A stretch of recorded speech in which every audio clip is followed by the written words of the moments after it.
আজকে আবারও আমি একটি নতুন ভিডিও নিয়ে চলে এসেছি। তো এটা হলো ভাঙর মাছ। তোমরা কে কে খেয়েছো আমাকে অবশ্যই জানিও। তো মাছটাকে আমি প্রথমে নুন, হলুদ, একটু লঙ্কার গুঁড়ো আর একটু সরিষার তেল দিয়ে মেখে রেখেছিলাম। তারপরে আমি কড়াইতে তেল গরম করে একে একে মাছগুলো দিয়ে দিলাম। এবার মাছগুলো আমি উল্টে পাল্টে একদম সুন্দর করে ভেজে নেব। তারপরে এই যে আমার মাছগুলো ভাজা হয়ে গেছে, এবার মাছটা আমি তুলে নিয়ে আমি কাঁচকলা দিয়ে যেহেতু ঝোল করব, তো কাঁচকলাটা একটু নুন হলুদ দিয়ে আমি ভেজে নিলাম। তারপরে দিয়ে দিয়েছিলাম সাদা জিরে ফোড়ন তেলে দিয়ে, তারপরে আমি আলু দিয়ে একটু নুন একটু হলুদ দিয়ে আলুটা ভাজতে বসালাম। আলুটা যতক্ষণে ভাজা হবে ততক্ষণে আমরা মশলাটা তৈরি করে নেব।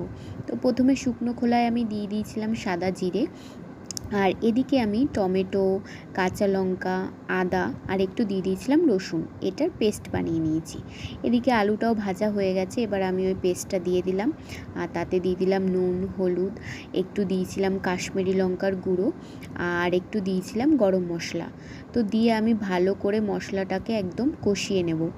কষিয়ে নিয়ে যখন মশলাটা একদম তেল ছেড়ে দেবে, একদম মাখা মাখা হয়ে যাবে, তখন আমি দিয়ে দেব ভেজে রাখা কাঁচকলাগুলো। আগে থেকে ভাজা আছে, অসুবিধা নেই। এই যে আমি কাঁচকলাগুলো একে একে দিয়ে দিলাম।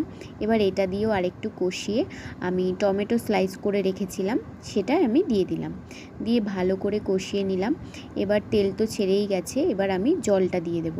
তো জল দিয়ে এবারে যতক্ষণ ফুটবে, ফুটে গেলে তারপরে আমি একে একে মাছগুলো ওতে দিয়ে দিলাম।